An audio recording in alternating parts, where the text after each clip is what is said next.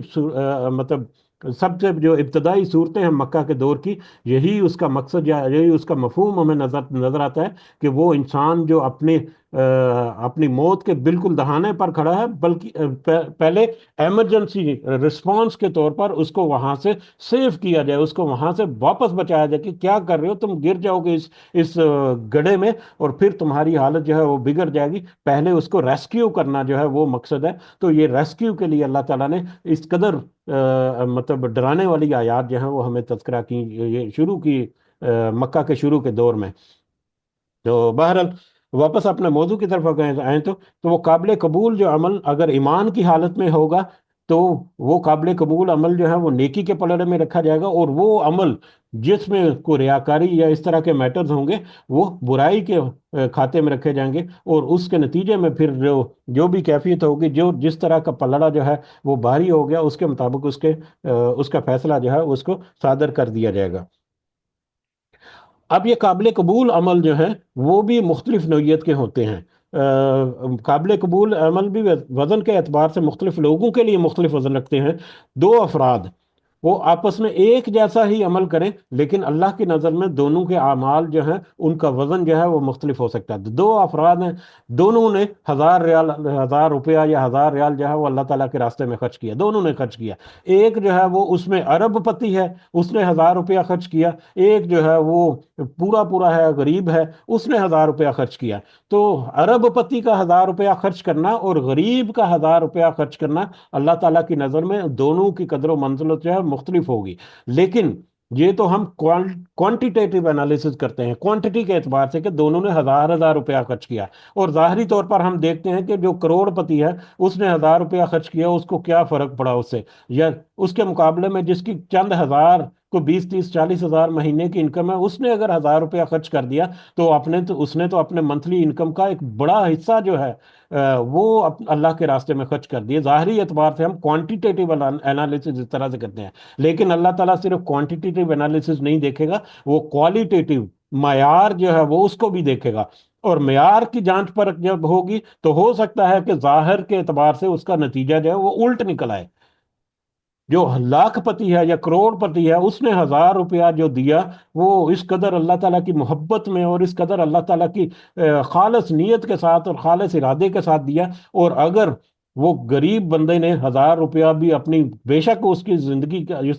اس کی جمع پونجی کا یا اس کی انکم کا ایک بڑا حصہ ہے 1000 روپیہ، اگر اس نے کسی دکھاوے کے لیے کیا، کوئی دیکھا دیکھی کر لیا، کوئی فائدہ حاصل کرنے کے لیے اس نے اللہ کے راستے میں خرچ کر دیا، تو وہ اس کا عمل جو ہے وہ زیرو سے ملٹی پلائی ہوگا۔ دنیا میں اس نے محنت کی، اپنی انکم کا ایک بڑا حصہ جو ہے وہ اللہ کے راستے میں دے دیا، اور آخر میں اس کا نتیجہ بھی اس کو صفر نکلے گا، یا ہلکے اعمال کی شکل میں، یا ناقابل قبول عمل کی شکل میں۔ تو کوانٹیٹیو جو میئرمنٹ ہے اس سے زیادہ اہم جو ہے وہ کوالٹیٹیو یا معیار جو ہے اس عمل کا، وہ اللہ تعالیٰ کی نظر میں زیادہ اہمیت رکھتا ہے۔ اور جس عمل کی کوالٹی جو ہے وہ زیادہ ہوگی، وہ میزان عمل میں زیادہ بھاری ہوگا، اور جس عمل کی کوالٹی کم ہوگی وہ میزان عمل میں ہلکا وزن رکھتا ہوگا، اور اس کا مطلب کم مارکس ملیں گے، یا کم وزن جو ہے وہ ہوگا۔ تو کوالٹیٹیو اور کوانٹیٹیو دونوں ہی اہم ہے، لیکن کوانٹیٹیو کے ساتھ ساتھ اس کی کوالٹی جو ہے اس کو برقرار رکھنا، اس کی کوالٹی کو امپروو کرنا، اس کے معیار کو امپروو کرنا۔ اور معیار کیا ہے؟ نیت، ارادہ، محبت، اللہ کی رضا، کوئی دکھاوا نہیں ہے، کوئی ریاکاری نہیں ہے، کوئی دنیاوی فائدہ نہیں ہے، صرف اللہ کا فائدہ۔ جس قدر یہ چیزیں جو ہے وہ زیادہ ہوں گی، اسی قدر جو اس عمل کا وزن جو ہے وہ بڑھتا چلا جائے گا۔ جیسا کہ اگر ہم قرآن مجید کی کچھ آیات اور ایک حدیث کی طرف ہم اشارہ کرتے ہوئے ہم اس آج کا سبق جو ہے اس کو وائنڈ اپ کریں گے، کہ سورۃ الاعراف کی آیت نمبر 8 اور 9 میں اللہ تعالیٰ نے فرمایا، اور وزن اس روز حق ہوگا، پھر جن کے پلڑے بھاری ہوں گے وہی فلاح پائیں گے، اور جن کے پلڑے ہلکے ہوں گے وہی اپنے آپ کو خسارے میں مبتلا کرنے والے ہوں گے۔ اسی طرح سے سورہ کہف کی آیت نمبر 104 اور 105 میں اللہ تعالیٰ نے فرمایا، اے نبی، ان لوگوں سے کہو کیا ہم تمہیں بتائیں کہ اپنے اعمال میں سب سے زیادہ ناکام و نامراد لوگ کون ہوں گے؟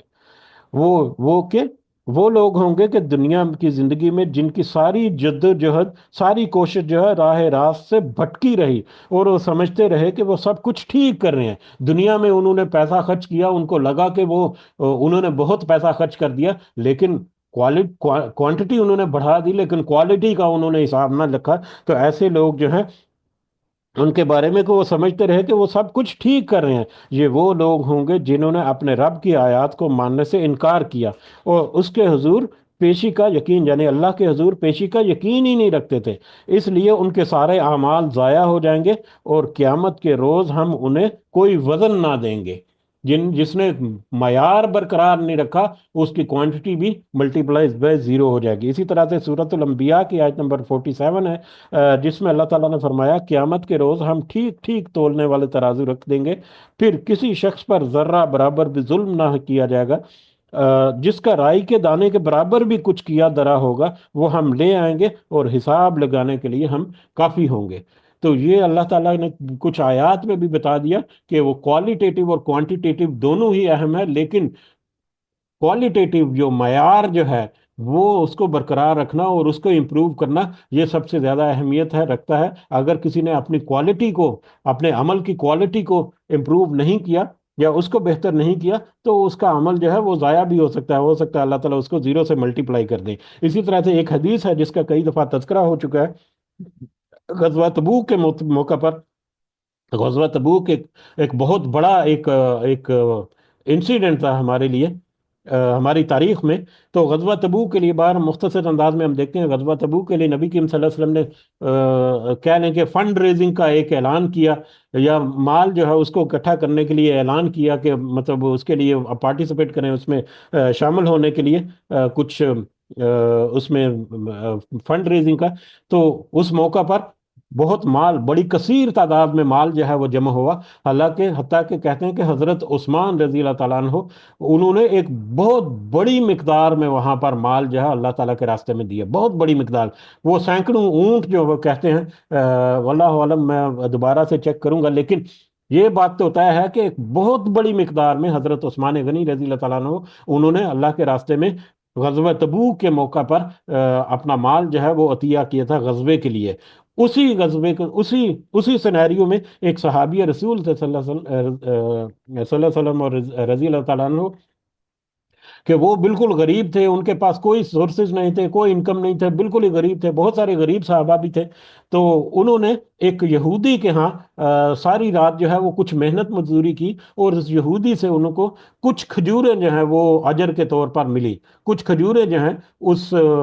جو بھی انہوں نے وہاں پر مزدوری کی، اس مزدوری کے طور پر کچھ کھجوریں جو ہیں وہ 2 کلو، 3 کلو، 5 کلو اس طرح کی تھوڑی سی مقدار میں کچھ کھجوریں ان کو ملی۔ وہ تھوڑی سی مقدار میں کھجوروں میں سے بھی کچھ انہوں نے اپنے گھر کے لیے کچھ رکھا، باقی جو ہے وہ کھجوریں جو ہیں وہ کہتے ہیں کہ بالکل معمولی مقدار کی کھجوریں تھیں، وہ نبی کرم کے پاس لے کر حاضر ہو گئے اور ان کو پیش کر دیا۔ اب کچھ اس میں منافقین میں بھی تھے، غالباً عبداللہ ابن ابی جو ہے وہ بھی وہاں پر تھا، اور اس نے جب یہ دیکھا کہ اتنی سی کھجوریں لے کر آ رہے ہیں یہ، تو اس اتنی سی کھجوروں سے کیا بنے گا، اتنے بڑا ایک فنڈ ریزنگ کا ایک کیمپ لگا ہوا، اتنا بڑا ایک معاملہ چل رہا تھا، یہ چھوٹی سی معمولی سی کھجوریں، یعنی عبداللہ ابن ابی یا اس طرح کے جو منافق لوگ تھے اس نے مذاق اڑایا کہ یہ اتنی سی کھجوروں سے کیا بنے گا بھائی۔ تو لیکن وہی مٹھی بھر کھجوریں جب نبی کریم صلی اللہ علیہ وسلم کو پیش کی گئیں، تو نبی کریم صلی اللہ علیہ وسلم نے ان مٹھی بھر کھجوروں کو لے کر، مطلب خاص کر ان کو آنسر کرنے کے لیے جنہوں نے اس کا مذاق اڑایا یا اس طرح کا جنہوں نے ماحول کیا، نبی کریم صلی اللہ علیہ وسلم نے، وہ کہتے ہیں کہ وہ کھجوریں جو ہیں وہ ایک بڑا مال جو ہے پڑا ہوا تھا، جس میں سینکڑوں اونٹ حضرت عثمان غنی کے اور دیگر بھی صحابہ کرام کی طرف سے اس کے اوپر وہ کھجوریں جو ہیں وہ بکھیر دیں، اور نبی کریم صلی اللہ علیہ وسلم نے کہا کہ قیامت کے دن ان مٹھی پر کھجوروں کا جو وزن ہے، اس کے اجر کا وزن جو ہے اس سارے مال سے بھی زیادہ ہو جائے گا۔ تو یہ حدیث بھی ہمیں اشارہ کرتی ہے کہ اگر ہم کوالٹی کے اعتبار سے بات کریں تو وزن میں ہمارا ایک گھونٹ پانی کسی کا پلایا ہوا وہ ہو سکتا ہے کہ کئی کئی کنویں پانی کے کسی نے اللہ کی راہ میں دے دیے، ہو سکتا ہے کہ اس سے زیادہ کا وزن جو ہے وہ آپ کے نامہ اعمال میں رکھ دے۔ تو لہٰذا اپنے معیار جو ہے نیکی کا اس کو بڑھانا، اس نیک عمل کا معیار جو ہے اس کو امپروو کرنا، اس کا وزن بڑھانا، وہ آج ہمارے ہاتھ میں ہے کہ کس قدر خلوص کے ساتھ، کس قدر مطلب مشقت کے ساتھ ہم کرتے ہیں۔ واپس میں پچھلی سورہ مبارکہ کی پہلی آیت میں گھوڑے کی مثال کی طرف جاؤں گا۔ وہ گھوڑے کی مثال کو آپ ضرور، میں ایک التماس کروں گا کہ آپ اس کو ضرور مختلف اینگل سے سمجھنے کی کوشش کیجیے۔ تو وہ گھوڑا جو ہے اس نے اپنے مالک کے لیے اس قدر محنت مشقت کی۔ اگر انسان اس گھوڑے کی طرح محنت اور مشقت کرے گا تو کیا وجہ ہے کہ اس کا وہ عمل جو ہے بالکل حقیر سا چاہے ہو، وہ قیامت میں اس کو بہت بڑا ایک وزن جو ہے وہ اس کے پلڑے میں جائے گا، انشاءاللہ ضرور جائے گا۔ یہ تو اللہ تعالیٰ کا وعدہ ہے۔ اللہ تعالیٰ ہمیں توفیق دے کہ ہم اپنے اعمال کا وزن جو ہے اس کو اس کو بڑھا سکیں، اور پھر اس بڑے ہوئے اعمال کے ساتھ اللہ تعالیٰ ہمیں ریاکاری اور اس طرح کے معاملات سے بھی اللہ تعالیٰ ہمیں محفوظ رکھے۔ آمین یا رب العالمین۔ بہرحال کنکلوڈ کرنے کی طرف جائیں اگر، تو یہاں پر ایک اور جو لفظ آیا تھا فَأُمُّهُ ہاویہ، تو اس کا ٹھکانہ ہاویہ ہوگا۔ عام طور پر اس کا مطلب جو ہے فَأُمُّهُ ہاویہ، اس کا ٹھکانہ جو ہے وہ ہاویہ ہوگا۔ فَأُمُّهُ، امُّهُ جو ہے، امُّهُ یعنی ماں سے ہے، تو امُّهُ تو اس کی ماں ہوگی حاویہ، حاویہ، اس کی ماں حاویہ ہوگی۔ حاویہ جو ہے در حقیقت ایک گہرائی، یہ ایک کھائی کو کہتے ہیں، اور حاویہ جو ہے وہ جہنم کا ایک ٹھکانہ بھی ہے، ایک گہری کھائی ہے جو آگ سے بھری ہوئی ہوگی۔ تو حاویہ جو ہے وہ ایک گہری کھائی ہے، اور یہاں پر ذکر ہوا کہ جس کے اعمال کا وزن جو ہے وہ ہلکا ہو گیا، اس کی ماں جو ہے وہ حاویہ ہوگی، اس کی ماں حاویہ ہوگی، اس کی ماں حاویہ ہوگی، یعنی جس طرح سے ایک بچہ جو ہے وہ وہ اپنا محفوظ ٹھکانہ جو ہے وہ اپنی ماں کی گود کو سمجھتا ہے کہ اپنی ماں کی گود میں جب چلا جائے تو اسے لگتا ہے کہ وہ محفوظ ہو گیا، وہی ٹھکانہ جو ہے اس کے لیے سب سے زیادہ محفوظ ہے۔ اسی طرح سے ایسا جو شخص ہے جو جہنم کے وہ حاویہ گھڑے میں ڈالا جائے گا، دھکیل دیا جائے گا یا پھینک دیا جائے گا، وہ جہنم کا گڑھا ہی در حقیقت اس کی ماں ہوگی، کہ وہی اس کا ٹھکانہ ہوگا، اس کے علاوہ اور اس کا کوئی ٹھکانہ نہیں ہوگا۔ ایسا ٹھکانہ ہوگا جیسا کہ اس کی ماں کا ٹھکانہ ہے، اور کس قدر وہ خوفناک ٹھکانہ ہوگا ہم اس کو اندازہ نہیں کر سکتے۔ اس دنیا کی زندگی میں وہ آگ کی تپش کس قدر زیادہ ہوگی، وما ادراک ما ہی، کہ تم کیا جانو کہ وہ حاویہ جو ہے وہ کیا ہوگی، کس قدر وہ خولناک جگہ ہے وہ حاویہ، وہ گڑھا جو ہے، وہ در حقیقت گڑھا جو ہے نار حامیہ، وہ تو دہکتی ہوئی آگ کا گڑھا ہے، وہ تو اس قدر دہکتی ہوئی ہوگی جس کا تمہیں اس دنیا کی زندگی میں اندازہ بھی نہیں ہو سکتا۔ اللہم لا تجعلنا منہم، آمین یا رب العالمین۔ وما علینا الا البلاغ المبین۔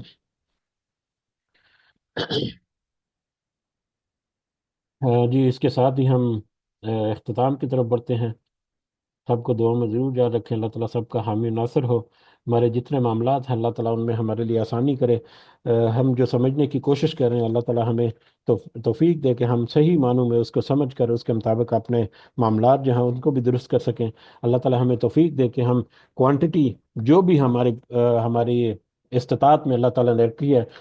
اسی کوانٹٹی میں اللہ تعالیٰ ہمیں اس کی کوالٹی کو امپروو کرنے کی توفیق دے کہ ہم اس کی کوالٹی کو اس قدر بڑھا رہے ہیں تو کہ وہ میزان عمل میں ایک اچھا اور ایک بڑا جو وزن ہے اس کا حامل ہو جائے، وہ ہمارا عمل جو ہے۔ اور آج کے سبق میں ہم نے یہ بھی دیکھا کہ کوئی ایکسکلوژن نہیں ہے کسی شخص کے لیے، کسی بھی فرد کے لیے، کہ وہ ایمان کی حالت میں ہو اور وہ جنت میں نہ جا سکے، کہ اس کا چھوٹے سا چھوٹا عمل بھی، معمولی سا رائے کے برابر کیا ہوا کام جو ہے وہ بھی اگر خلوص نیت سے کیا گیا ہے تو وہ بھی میزان عمل میں ایک بڑا وزن جو ہے وہ ضرور رکھے گا۔ تو کوئی ایکسکلوژن نہیں ہے، مال و دولت نہیں ہے کسی کے پاس کہ اس کے پاس بہت سارے اور دوسرے وسائل ہوں گے، کسی کے پاس صحت ہے، کسی کے پاس نالج ہے، کسی کے پاس دوسری چیزیں ہیں، تو ہر ایک جو ہے کوشش کر کے میزان عمل میں اپنا وزن جو ہے وہ بڑھا سکتا ہے۔ اللہ تعالیٰ ہمیں توفیق دے کہ ہم دنیا کی زندگی میں اپنا میزان عمل جو ہے اس کے وزن کو بڑھا سکیں، تاکہ ہم آخرت میں ایک اچھا وزن جو ہے اپنے نیکی کو پلڑے میں ڈال سکیں۔ آمین یا رب العالمین۔ رب ارحمہما کما ربیانی صغیرا، رب ارحمہما کما ربیانی صغیرا، رب ارحمہما کما ربیانی صغیرا۔ ربنا آتنا في الدنيا حسنة وفي الآخرة حسنة وقنا عذاب النار. ربنا ظلمنا أنفسنا وإن لم تغفر لنا وترحمنا لنكونن من الخاسرين. ربنا تقبل منا إنك أنت السميع العليم وتب علينا إنك أنت التواب الرحيم. سبحان ربك رب العزة عما يصفون وسلام على المرسلين والحمد لله رب العالمين. سبحانك اللهم وبحمدك أشهد أن لا إله إلا أنت أستغفرك وأتوب إليك. جزاكم الله خيرا كثيرا. السلام علیکم ورحمۃ اللہ وبرکاتہ.